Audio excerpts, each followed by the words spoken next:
ಮನೆ ಸಾರಿಸ್ತಾ ಇದ್ರು. ಇವತ್ತು ಏನಿಲ್ಲ, ಹಂಗೆ ಕ್ಲೀನ್ ಮಾಡಿಬಿಡ್ತಾರೆ, ಫ್ಯಾನ್ ಹಾಕಿ ಗಾಳಿ ಉರಿಸಿಬಿಡ್ತಾರೆ. ಇಂಥ ಅವ್ಯವಸ್ಥೆ ಬಂದಿರೋದ್ರಿಂದ ಕ್ರಿಮಿಕೀಟಗಳು ಮನೆಯಲ್ಲಿ ಆವರಿಸಿದು, ಮನಸ್ಸಿನಲ್ಲಿ ಆವರಿಸಿದು, ಶರೀರದಲ್ಲಿ ಸೇರಿದು. ಇದಕ್ಕೆ ಬಹಳ ಚಿಂತನೆ ಮಾಡ್ಬೇಕು ಇವತ್ತೆಲ್ಲರೂ. ಇನ್ನೊಂದು ರೂಪ ತಗೊಳುತ್ತೆ, ಇದು ಗಾಳಿ ರೂಪಕ್ಕೆ ಬರುತ್ತೆ ಮುಂದೆ. ನಿನ್ನೆ ಹೇಳಿದ್ದೀನಿ ನಾನು, ಇದು ಗಾಳಿ ಮಧ್ಯಮವಾದರೂ ತೂಕವಾಗಿದೆ. ಮುಂದೆ ಬರುವಂಥದ್ದು ಗಾಳಿ ರೂಪವನ್ನು ತಗೊಳುತ್ತೆ. ಯಾಕೆ ನನ್ನ ಹತ್ರ ಕೇಳಿರಲ್ಲ. ನಿನ್ನೆ ಒಂದು ಖಾಸಗಿ ಕಾರ್ಯಕ್ರಮದಲ್ಲಿ ಬೆಂಗಳೂರಿನಲ್ಲಿ ಸಿದ್ದರಾಮಯ್ಯ ನಾವು ಮಾತಾಡ್ತಾ ಇದ್ವಿ. ಅವ್ರು ಹೇಳಿದರು, ನನಗೂ ಕೊರೋನಾ ಬಂದ್ಬಿಡುತ್ತೆ ಗುರುಗಳೇ, ನಿಮ್ಮ ಟಿ ವಿ ನೋಡಿದೆ ಇನ್ನೂ 3 ವರ್ಷ ಹೋಗಲ್ಲ ಅಂತೀರಾ, ಹೆಂಗೆ ಮಾಡೋಣ ಅಂತ ಹೀಗೆ ತಮಾಷೆ ಮಾಡ್ತಾ ಕೂತಿದ್ವಿ. ಹಾಗೆ ಗಾಳಿ ರೂಪದಲ್ಲಿ ಏನಾಗ್ತದೆ, ಪ್ರೇತ ಬಾಧೆಯಲ್ಲಿ ಯಾಕೆ ಬರ್ತದೆ, ಎಲ್ಲವಕ್ಕೊಂದು ವೈಜ್ಞಾನಿಕ ಉತ್ತರವನ್ನು ಕೊಡಬೇಕು. ಕಂದಾಚಾರ ಉತ್ತರ ಕೊಟ್ಟರೆ ಏನು ಉಪಯೋಗ ಆಗಲ್ಲ. ಈ ನಮ್ಮಲ್ಲಿ ಸತ್ತವ್ರಿಗೆ ಏನು ಮಾಡ್ತೀರಿ, ಸಮಾಧಿ ಅಂತೀರ. ಯಾಕೆ ಸಮಾಧಿ? ಅದಕ್ಕೊಂದು ಧಾರ್ಮಿಕ ಆಚರಣೆ ಎಂದರು. ಇದ್ರ ಉದ್ದೇಶ ಏನು? ಮನುಷ್ಯ ಪ್ರಾಣ ಹೋದ ಮೇಲೆ, ಶರೀರ ಶವ ಆದಮೇಲೆ ಇಲ್ಲಿ ಬರುವಂಥ ಫಂಗಸ್ಗಳು, ಕೀಟಗಳು ಭಾಳ ಅಪಾಯಕಾರಿ. ಪ್ರಾಣಿಗಳ ದೇಹದಿಂದ ಬರುವಂಥ ಕೀಟಗಳಿಂದ ಮನುಷ್ಯನ ಸಿಲುಬರುವಂಥ ಕ್ರಿಮಿಗಳು ಭಾಳ ಅಪಾಯಕಾರಿ. ಅದಕ್ಕೆ ನಮ್ಮವ್ರು ಹಿಂದೆ ಏನಂದ್ರು, ಮುಚ್ಚಪ್ಪ ಸಮಾಧಿ ಮಾಡು ಅಂದರು. ಎಷ್ಟು ಗುಂಡಿ ತೆಗೀರಿ, ಅದ್ರ ಕೆಳಗೆ ಕುಂಡಿಸ್ರಿ, ಆಮೇಲೆ ಬಸರು ಗಟ್ಟಿ ಹಾಕ್ರಿ, ಮುಚ್ಚಿರಿ, ತುಳಿರಿ ಅಂದರು. ಆಮೇಲೆ ಸುಟ್ಟು ಹಾಕ್ರಿ ಅಂದರು, ಸುಟ್ಟು ಬಿಡ್ರಿ ದೇಹನ ಅಂದರು. ಇದು ಧಾರ್ಮಿಕ ಪರಂಪರೆ ಆದರೂ ಒಂದು ಆರೋಗ್ಯದ ಒಂದು ಮೌಲ್ಯವಾಗಿರ್ತಕ್ಕಂಥದ್ದು. ಇವತ್ತು ಮೊನ್ನೆ ಏನು ಮಾಡಿದರು, ಲಕ್ಷಾಂತರ ಜನ ಸಾವು ತಂದರು. ಸಾವು ತಂದು ಗುಂಡಿ ತೆಗೆದ್ರು, ಹೆಸರು ತಗೊಂಡೋಗಿ ಎಲ್ಲ ಎಣ್ಣೆಗಳನ್ನು ಸಾಮೂಹಿಕವಾಗಿ ಗುಂಡಿ ತಿಕ್ಕಿ ಹಾಕಿದ್ರು, ಬೆಂಕಿಗೆ ಹಾಕಿದ್ರು. ಆದರೆ ಅವ್ಯಾವೂ ತನ್ನ ಶರೀರ ಬ್ಯಾಕ್ಟೀರಿಯಾ ಕಳ್ಕೊಳ್ಳಿಲ್ಲ. ಅವೆಲ್ಲ ಏನಾಗ್ತವೆ, ಭೂಮಿಯ ಗಾಳಿಯ ಸಂಪರ್ಕದಿಂದ ಮೇಲೆ ಬರ್ತದೆ. ಅದು ಆಕಾಶ ತತ್ವ, ಅಲ್ಲಿ ಕಾಸ್ಮಿಕ್ ರೇಸ್ ಅಂತ.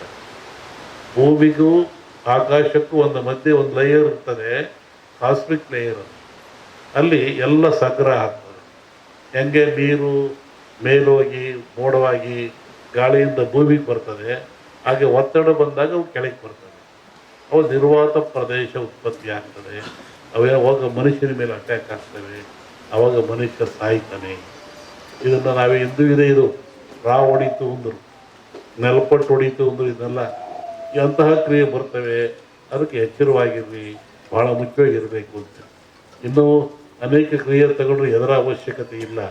ಇದು ಪ್ರಾಣ ಕಳೆಯುವಂಥ ಕಾಯಿಲೆ ಅಲ್ಲ. ಮನುಷ್ಯ ಭೀತಿಗೊಳಪಟ್ಟು ಹೆದರಿ ಸಾವಿಗೊಳಪಡ್ತಾ ಇದ್ದಾನೆ. ಅದಕ್ಕೆ ಸಾಯ್ತಕ್ಕಂಥ ಹೆದರಿಸಿಲ್ಲ.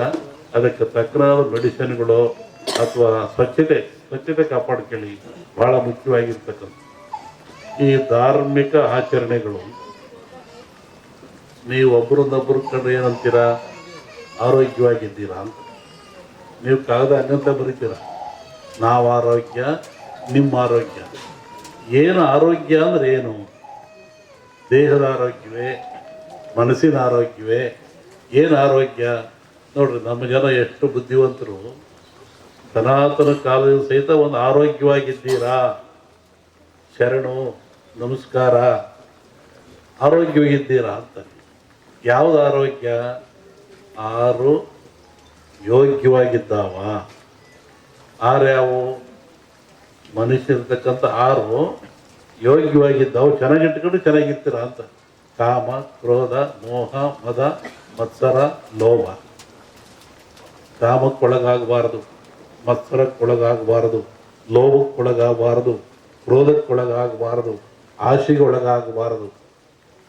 ಈ 6 ಚೆನ್ನಾಗಿಟ್ಕೊಳ್ಳಿ. ಅದಕ್ಕೆ ಆರೋಗ್ಯವಾಗಿದ್ದೀರಾ. ನಾವು ಕೇಳೋ ಜನ ಕೇಳೋದು ಕಲ್ತ್ಕೊಂಡ್ವಿ, ಒಳಗಿನ ತತ್ವ ನಮಗೆ ಬರಲಿಲ್ಲ. ಇವತ್ತು ಹಬ್ಬ ಆಚರಿಸ್ತೀವಿ,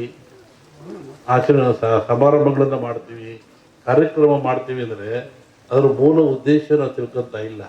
ಆ ಮೂಲ ಉದ್ದೇಶ ಏನು ಅಂದರೆ ಮನುಷ್ಯನಿಗೆ ಆರೋಗ್ಯದಾಯಕವಾಗಿರಬೇಕು, ಖುಷಿ ಇರಬೇಕು, ನೆಮ್ಮದಿ ಇರಬೇಕು ಅಂತ. ಹಿಂದಿನ ಕಾಲದಲ್ಲಿ ಒಂದು ಧರ್ಮ ಆಚರಣೆ ಇತ್ತು. ಗುರುಗಳು ಭಕ್ತನ ಉದ್ಧಾರಕ್ಕಾಗಿ ಸಮಾಜದ ಶ್ರೇಯಸ್ಸಿಗಾಗಿ ತಾನೇ ನೋವು ತಗೊಳ್ತಾ ಇದ್ದ. ಹೇಗೆ ನೋಡಿ, ಈ ಭಾಗದಲ್ಲಿ ಕಮ್ಮಿ. ಅದು ಉತ್ತರ ಕರ್ನಾಟಕ ಹೋದರೆ ಜಂಗಿನವ್ರು ಕುಂತಾ ಇದ್ರು.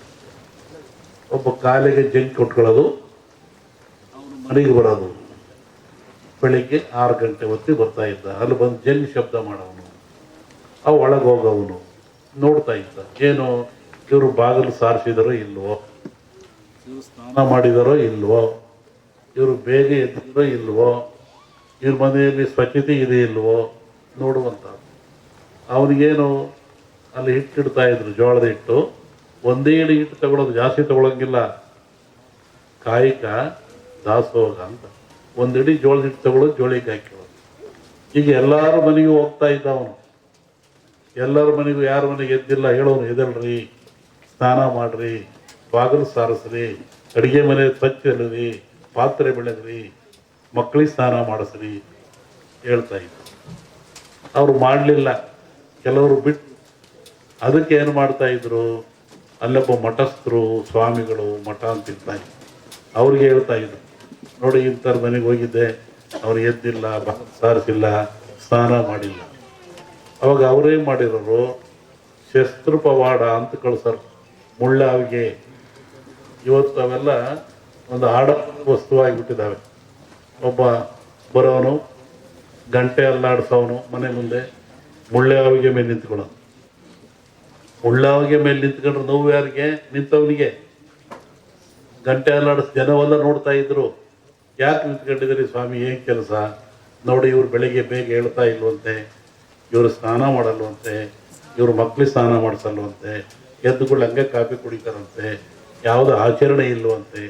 ಅದಕ್ಕೆ ನಾನು ಮುಳ್ಳಾಗಿ ನಿಂತ್ಕೊಂಡು ಗಂಟೆಯಲ್ಲಿ ಆಡಿಸ್ತಾ ಇದ್ದೆ. ಒಬ್ಬ ಭಕ್ತನ ಉದ್ಧಾರಕ್ಕಾಗಿ ಒಂದು ಸಮಾಜದ ಏಳಿಗೆ ಎಂಥ ವ್ಯವಸ್ಥೆ ಇಟ್ಟಿತ್ತು ಸಮಾಜ ಹಿಂದೆ. ಒಬ್ಬ ಗುರು ಬಂದು ನೋವು ತಗೊಳ್ತಾ ಇದ್ದ. ಅವಾಗ ಅವನು ಬಂದು, ಇಲ್ಲ ಸ್ವಾಮಿ, ಇನ್ಮೇಲೆ ಹಂಗೆ ಮಾಡಲ್ಲ ನಾನು.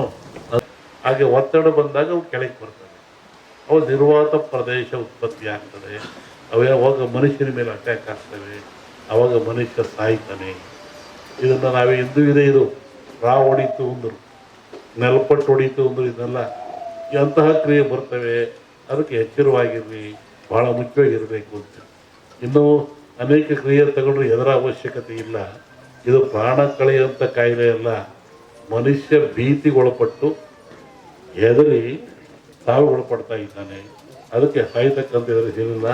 ಅದಕ್ಕೆ ತಕ್ಕನಾದ ಮೆಡಿಸಿನ್ಗಳು ಅಥವಾ ಸ್ವಚ್ಛತೆ ಕಾಪಾಡ್ಕೊಳ್ಳಿ, ಭಾಳ ಮುಖ್ಯವಾಗಿರ್ತಕ್ಕಂಥ. ಈ ಧಾರ್ಮಿಕ ಆಚರಣೆಗಳು ನೀವು ಒಬ್ಬರನ್ನೊಬ್ಬರು ಕಂಡ್ರೆ ಏನಂತೀರಾ? ಆರೋಗ್ಯವಾಗಿದ್ದೀರಾ ಅಂತ.